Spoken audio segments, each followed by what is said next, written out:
Hello students, welcome in online chemistry class. In this class, today we will discuss some basic concepts of chemistry and about matter. So let's start. Dear students, जैसा कि आपको पता ही है कि मनुष्य हमेशा से ही जिज्ञासु प्रवृत्ति का रहा है। उसे अपनी सराउंडिंग में जो भी घटनाएं हो रही हैं उसे जानने की इच्छा रही है। वह इन घटनाओं को ऑब्जर्व करता रहा। इन्हें जानने के लिए उसने एक्सपेरिमेंट किए और उनको रीजनिंग के साथ जो है कंक्लूड किया। इस तरह से ऑब्जर्वेशन से, एक्सपेरिमेंट से उसके पास धीरे धीरे नॉलेज इकट्ठी होती गई। इस नॉलेज को उसने जो है ऑर्गेनाइज करना शुरू किया और generation to generation pass on करता चला गया। अब जो ये सिस्टमैटिक ऑर्गेनाइज्ड नॉलेज है उसको बच्चों हम कहते हैं साइंस। ये जो नॉलेज है ये कहाँ से आई? एक्चुअली ये नॉलेज आई है ऑब्जर्वेशन से, एक्सपेरिमेंटेशन से और रीजनिंग से। तो इस तरह से जो नॉलेज हुई वो बन गई हमारी साइंस। तो साइंस को आप कह सकते हैं कि science is the systematic knowledge which is based on observation, experimentation and reasoning. अब जो साइंस का जो एरिया है वो तो बहुत वाइड है और उसको हम जो है थोड़े से समय में एक्सप्लेन नहीं कर सकते। तो जो है साइंस को, इसलिए साइंस को अलग अलग जो है ब्रांचेस में डिवाइड कर दिया गया। जैसे केमिस्ट्री है, फिजिक्स है, मैथमेटिक्स है, बायोलॉजी है, एस्ट्रोनॉमी है और भी कई ब्रांचेस। अब इन सब ब्रांचेस में जो केमिस्ट्री है वो सबसे पुरानी ब्रांच है साइंस की। ऑब्वियसली जब एक्सपेरिमेंट हुए होंगे तो वो जो एक्सपेरिमेंट है वो केमिस्ट्री से ही प्रेरित रहे होंगे।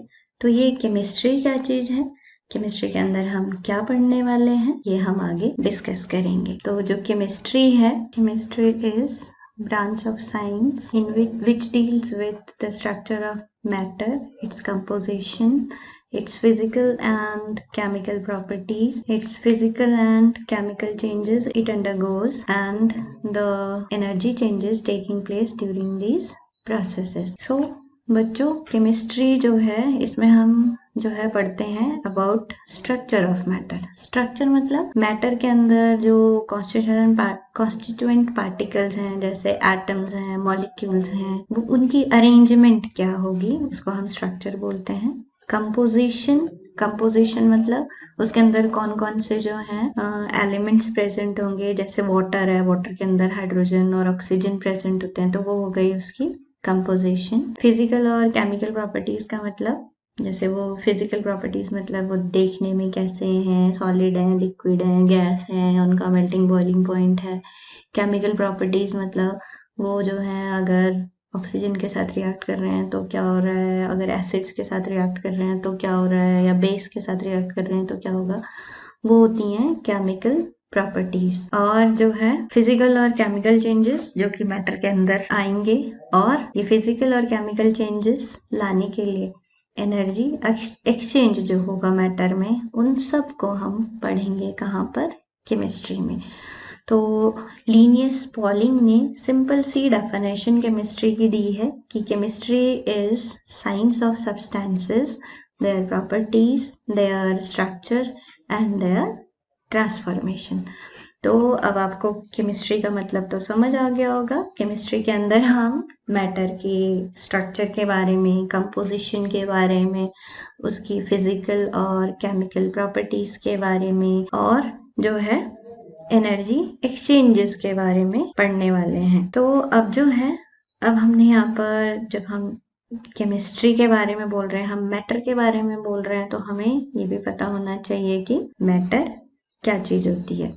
तो मैटर जो है, मैटर को हम कैसे डिफाइन करेंगे, मैटर है क्या चीज। तो बच्चों, हमारी सराउंडिंग में जितनी भी चीजें हैं हम उन सबको जो है मैटर के अंदर कंसीडर करते हैं। आपको पता है हमारा यूनिवर्स जो है मैटर और एनर्जी से ही मिलकर बना है। मैटर प्लस एनर्जी, इनका अमाउंट हमेशा ही कांस्टेंट रहता है यूनिवर्स के अंदर। हाँ, ये दोनों एक दूसरे में कन्वर्ट होते रहते हैं।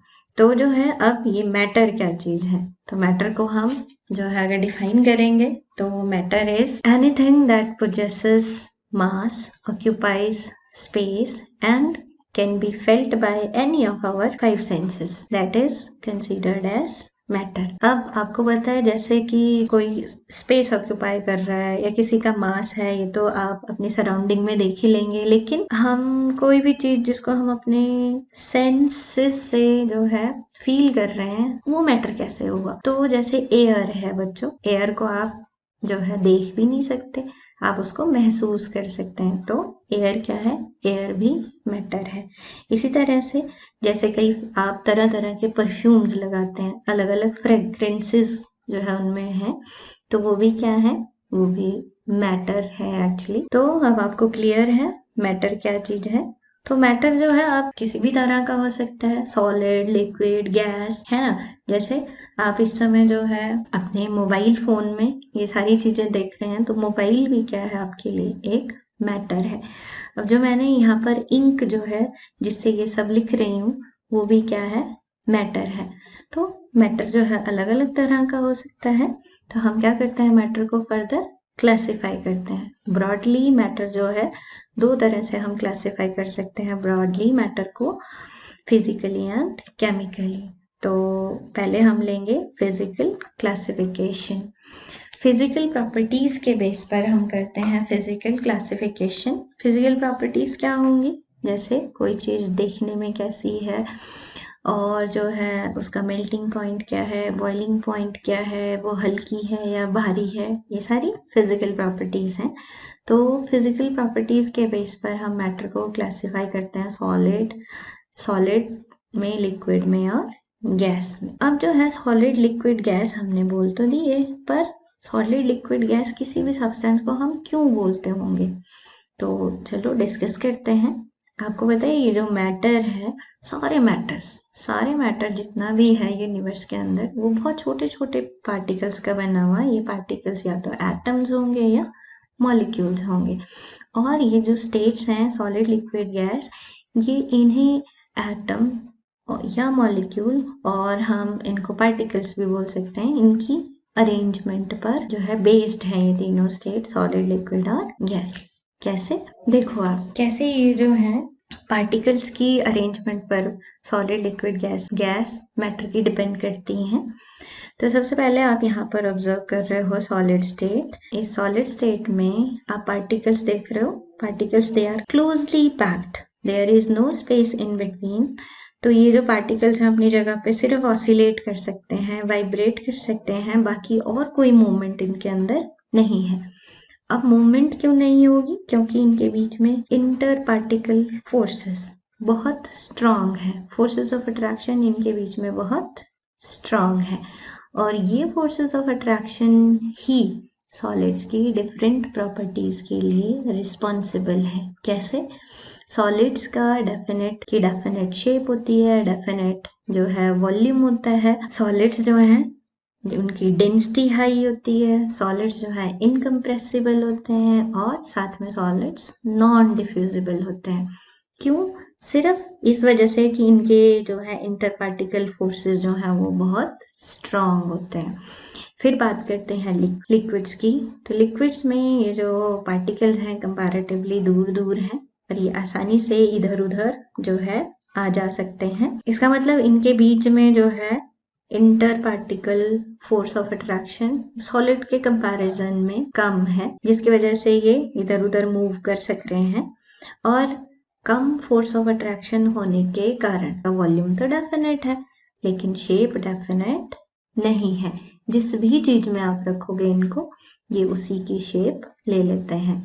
और जो है इसी प्रॉपर्टी के कारण जो है, क्योंकि ये थोड़े मूव कर सकते हैं पार्टिकल्स, तो सॉलिड्स जो हैं, ये लिक्विड्स जो हैं वो डिफ्यूज कर सकते हैं, थोड़े डिफ्यूज कर सकते हैं। कैसे, आप इसको जो है अपने घर में करके देख सकते हैं।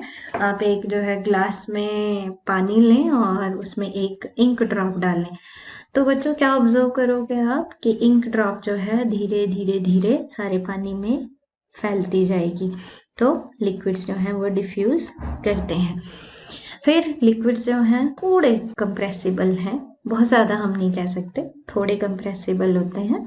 साथ में डेंसिटी इनकी सॉलिड्स के कंपैरिजन में कम होती है। अब बात करते हैं गैसेस की। तो यहाँ पर जो है आप देख लो पार्टिकल्स जो हैं, केवल कुछ पार्टिकल्स यहाँ पे दिखाए हुए हैं और इनके बीच में नेग्लिजिबल फोर्स ऑफ अट्रैक्शन इनके बीच में है, जिसके कारण ये जो है ये फ्री है। कहीं भी मूवमेंट के लिए जो है ये, जैसे ये पार्टिकल है, यहाँ जा सकता है, यहाँ जा सकता है, यहाँ जा सकता है, ये मूवमेंट के लिए फ्री है। इनके बीच में negligible force of attraction exist करते हैं, जिसके कारण इनका ना तो डेफिनेट शेप होती है और ना ही डेफिनेट वॉल्यूम होता है। साथ में डेंसिटी भी इनकी बहुत कम होती है और ये इजीली डिफ्यूज कर जाते हैं और साथ में गैसेस जो हैं वो कंप्रेसिबल हैं। इनके बीच में बहुत सारा जो है इंटर पार्टिकल स्पेस जो है वो एग्जिस्ट करता है, इसलिए गैसेस क्या होती हैं, कंप्रेसिबल होती हैं। आपने देखा होगा आपके जो है क्लास में मान लो कोई बच्चा परफ्यूम लगा के आया है तो एकदम जो है सारी क्लास में खुशबू फैल जाती है। क्यों? क्योंकि गैसेस इजीली डिफ्यूज कर जाती हैं। तो आपने देखा बच्चों कि इनमें जो है फोर्सेस ऑफ अट्रैक्शन आपको याद रखने हैं सॉलिड लिक्विड गैसेस में, इनके पार्टिकल्स के बीच में, और इस तरह से आपको सारी प्रॉपर्टीज भी इनकी जो है वो इजीली समझ भी आ जाएंगी और आप उन्हें याद भी रख लोगे। अब जैसे हम सॉलिड से गैसेस की तरफ जा रहे हैं तो यहाँ पे जो पार्टिकल्स हैं वो फ्री होते जा रहे हैं मूवमेंट के लिए, या आप ये समझ सकते हैं कि काइनेटिक एनर्जी पार्टिकल्स की बढ़ती जा रही है। काइनेटिक एनर्जी सॉलिड से गैसेस की तरफ जाएंगे पार्टिकल्स की बढ़ेगी। और अगर हम इनकी बात करते हैं फोर्सेस ऑफ अट्रैक्शन की, तो हम सॉलिड से गैसेस की तरफ जाएंगे तो inter particle forces of attraction इनके कम होते जाएंगे। आपको ये तो पता चल गया होगा कि जो सॉलिड लिक्विड गैसेस जो स्टेट हैं वो डिपेंड करती हैं for inter particle force of attraction पर, और इसी फोर्स ऑफ अट्रैक्शन के बेस पर आप जो है यहाँ से प्रॉपर्टीज जो है सॉलिड लिक्विड गैसेस की प्रॉपर्टीज को जो है देख सकते हैं। तो बच्चों यहाँ पर प्रॉपर्टीज मेंशन की हुई है इस साइड, और यहाँ पर जो है सॉलिड लिक्विड गैसियस स्टेट लिखा हुआ है। अब जैसे कि मैंने बताया आपको कि प्रॉपर्टीज आपकी डिपेंड करती हैं इंटर पार्टिकल फोर्सेस के ऊपर। आप यहाँ से इसको इजीली समझ सकते हैं। जैसे अगर हम बॉन्ड्स की बात करें तो सॉलिड्स के अंदर क्योंकि strong inter particle force of attraction होता है तो यहाँ पर जो बॉन्ड हैं वो भी स्ट्रॉन्ग होते हैं। लिक्विड्स के केस में ये बॉन्ड जो है कंपैरेटिवली जो है वीक होंगे सॉलिड्स के कंपैरिजन में, लेकिन फिर भी ये बॉन्ड स्ट्रॉन्ग होते हैं। और गैसेस में जो बॉन्ड्स हैं एटम्स के या पार्टिकल्स के बीच में, एटम्स या मॉलिक्यूल्स के बीच में, वो जो हैं काफी वीक होते हैं क्योंकि फोर्स ऑफ अट्रैक्शन यहाँ पर बहुत कम होता है या नेग्लिजिबल होता है। अब बात करते हैं इनके शेप की।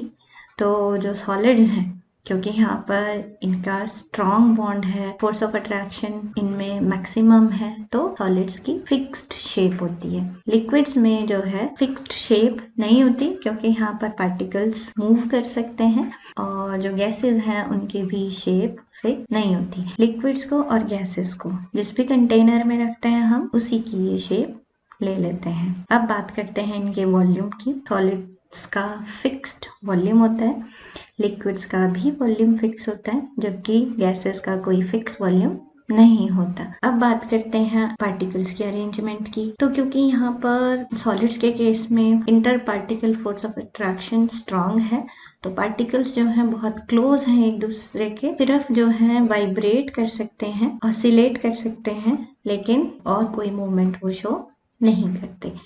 लिक्विड्स के केस में जो है पार्टिकल्स थोड़ी बहुत मूवमेंट शो करते हैं, और जो है मूवमेंट अगर ये शो करते हैं तो इतने क्लोज ये नहीं होते पार्टिकल्स जितने सॉलिड्स के अंदर होते हैं। और गैसेस में पार्टिकल्स जो है रैंडमली, मैंने बताया आपको, ये जो है फ्रीली इधर उधर मूव कर सकते हैं। नेक्स्ट बात करते हैं हम डेंसिटी की। तो बच्चों आपको पता होना चाहिए कि डेंसिटी क्या होती है। पहले तो डेंसिटी जो है जनरली हम मास पर यूनिट वॉल्यूम नाम देते हैं। मास पर यूनिट वॉल्यूम कैसे वेरी करेगा, यूनिट वॉल्यूम का मास जो है कैसे वेरी करेगा, उसको बोलते हैं हम डेंसिटी। सॉलिड्स की डेंसिटी जो है वो हाई होती है क्योंकि यहाँ पर जो पार्टिकल्स हैं वो क्लोजली पैक्ड होते हैं, तो यूनिट वॉल्यूम के अंदर जो है नंबर ऑफ पार्टिकल्स बहुत ज़्यादा आ जाते हैं, इसलिए उनका जो है मास बढ़ जाता है। मास बढ़ेगा तो डेंसिटी भी बढ़ जाती है। जो लिक्विड्स हैं उनकी डेंसिटी सॉलिड्स के कंपैरिजन में कम होती है क्योंकि जो लिक्विड्स हैं वहाँ पर पार्टिकल्स के बीच में स्पेस आ जाता है। इसके कारण जो है यूनिट वॉल्यूम में जो है पार्टिकल्स का नंबर कम हो जाता है, उनका मास कम हो जाएगा और इसलिए डेंसिटी कम हो जाती है। गैसेस की डेंसिटी जो है बिल्कुल ही कम होती है क्योंकि यूनिट वॉल्यूम के अंदर नंबर ऑफ पार्टिकल्स यहाँ पे बहुत कम रह जाएंगे।